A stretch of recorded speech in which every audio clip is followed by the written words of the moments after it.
A shocking case of anti-Jewish hatred, anti-Israeli hatred revealed today. Another example of the bile that's being directed at Israel against its people and its supporters. And it needs to be called out. In this case, first it was reported by Janet Albertson and Ellie Dudley in The Australian. And the watchdog for lawyers in New South Wales has been urged to take action against a barrister, Nicholas Poynder, with a complaint from the Australian Jewish Association claiming he's not a fit and proper person to practice law. Now, I don't know about hounding this bloke from his job. There are plenty of activist lawyers who run some pretty spiteful lines on various issues. But certainly Poynder's public statements ought to be brought to wide public attention. I mean, you might want to consider whether this is the sort of bloke you'd want to hire as your barrister. You can still see his hatred on public display on Twitter, or X as it's called now. When an Israeli swimmer was booed at a swimming event in Doha, of all places, Poynder tweeted, "Good. No Israeli should ever feel comfortable again outside their apartheid, genocidal pseudo-state."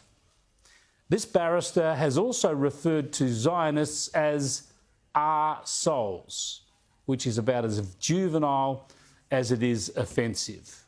He's also tweeted about being in Israel during the Intifada, and he says he saw the Israeli people as they really are, as racists and bigots. At this point, it's probably worth pointing out that Poynder worked for a number of years as a lawyer for the New South Wales Human Rights and Equal Opportunity Commission. So typical, isn't it? These hard left types pretend to be tolerant, but they push bile against their chosen ideological or racial targets. In response to a tweet declaring that 1 million Israelis do not equal 1 Australian, Poynder tweeted, "That's the way a lot of us are leading." In another tweet, he declared that Israelis are subhuman. And still another declares that Israelis are monsters who don't deserve their own country. Now, Poynder claims to oppose anti-Semitism, saying he hates Israelis, not Jews. And he goes on to call Israelis spine-chillingly evil, no longer human, and descending to a mindset closely equating to braying animals. Most people will find it hard to go along with his subtle distinction in this endless diatribe of hatred and bile, as he accuses Israel and Israelis of practicing and barracking for genocide, even though it's Hamas, which is founded on the aim of genocide, the aim of eradicating the state of Israel and the Jewish people. So what does Poynder say about Hamas?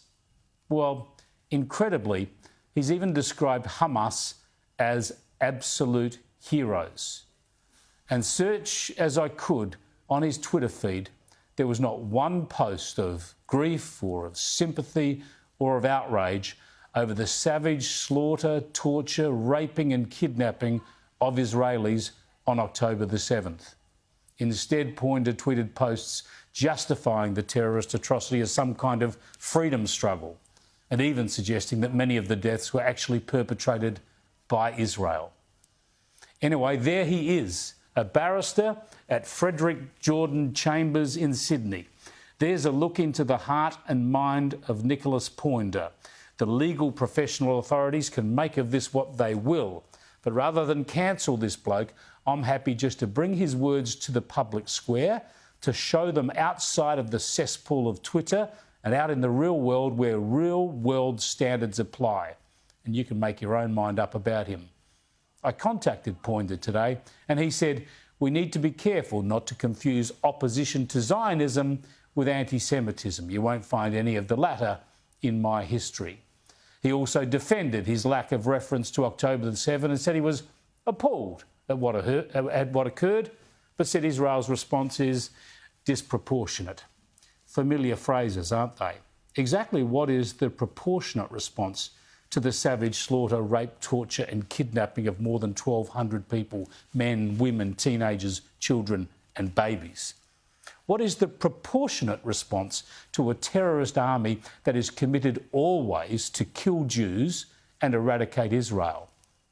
Still, getting back to Poynder's tweets, It is a bit of a stretch to argue that calling Israelis subhuman and scum and arseholes is not anti-Semitic but only anti-Zionist. Imagine the reaction of authorities, of governments, of police, and yes, even of human rights commissions if Poynder or anyone else was saying this about Catholics or Muslims or Americans or Japanese. The only way to fight this hate is to expose it and call it out.